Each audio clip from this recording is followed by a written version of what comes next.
જય શ્રી કૃષ્ણ મિત્રો, આપ સૌ મિત્રોનું મારી ચેનલમાં હાર્દિક સ્વાગત છે. મિત્રો, મહાદેવને પ્રિય એવું શ્રાવણ માસ ચાલી રહ્યો છે. શ્રાવણ માસ દરમિયાન ભક્તો મહાદેવની પૂજા અર્ચના કરે છે, અભિષેક કરે છે, બિલ્વપત્ર ચડાવે છે. શહેરના દરેક નાના મોટા મંદિરોને રોશની અને ફૂલોથી શણગારવામાં આવ્યા છે. મહાદેવની પૂજાનો એક ખાસ મહત્વ છે. મહાદેવ એટલે દેવોના દેવ. તેના શરણે જવાથી બધા જ કષ્ટો દૂર થાય છે. આજની વિડીયોમાં આપણે શિવ મુષ્ટિ પૂજા વિશે વાત કરશું. મિત્રો, કદાચ આપણે સૌએ સાંભળ્યું હશે કે મહાદેવને શિવ મુષ્ટિ પૂજા શ્રાવણ મહિનામાં આવતા સોમવારના દિવસે કરવામાં આવે છે. તો ચાલો આજની વિડીયોમાં આપણે આના વિશે સાંભળશું. મિત્રો, જો આપ સૌ નવા હો તો કૃપયા ચેનલને સબસ્ક્રાઈબ કરી લેશો, જેથી શ્રાવણ માસના કથા વાર્તા ભજનો આપણને નિયમિત તમને સાંભળવા મળતા રહે અને આપ સૌના સાથ સહકારથી મારું પ્રોત્સાહન પણ વધતું રહે.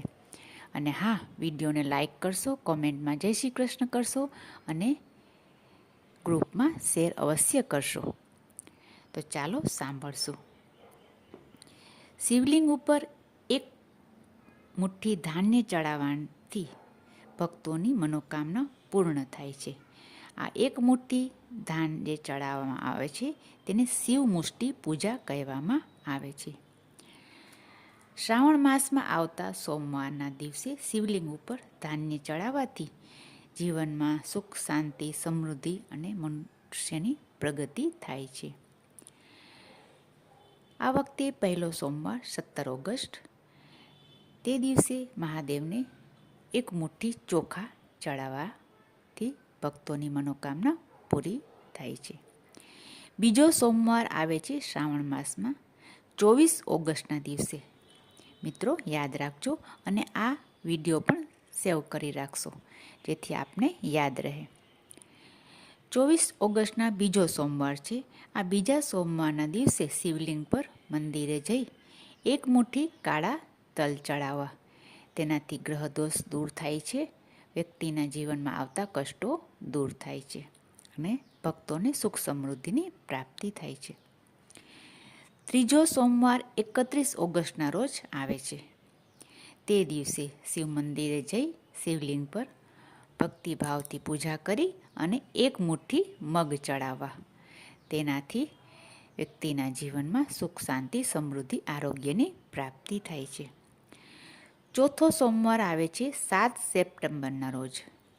આ ચોથા સોમવારના દિવસે શિવ મંદિરમાં જઈ મહાદેવની ભક્તિભાવથી પૂજા અર્ચના કરી અને ભાવથી એક મુઠ્ઠી જવ ચડાવવા અને મહાદેવને પ્રાર્થના કરવી કે હે પ્રભુ, મારા જીવનમાં સદાય રક્ષા કરજો અને અમને જીવનમાં સુખ, શાંતિ, આરોગ્યની પ્રાપ્તિ થાય.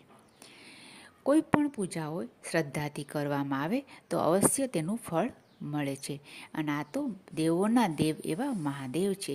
તેની જો તમે ભાવથી, શ્રદ્ધાથી, સમર્પણ ભાવથી પૂજા અર્ચના કરશો તો શ્રાવણ મહિના અવશ્ય તમને ફળશે અને જીવનમાં સૌ કોઈને સુખ, શાંતિ, સમૃદ્ધિ, પ્રગતિની પ્રાપ્તિ થાય એવી મારી શુભકામના છે.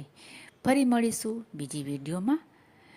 આપ સૌએ ફરીથી કહું છું, જો ચેનલને સબસ્ક્રાઈબ ન કરી હોય તો કૃપયા કરી લેશો, જેથી તમને આવી નવી નવી જાણકારી પણ મળતી રહે અને શિવ ભજન પણ સાંભળવા મળતા રહેશે. ફરી મળીશું બીજી વિડીયોમાં. ત્યાં સુધી જય શ્રી કૃષ્ણ.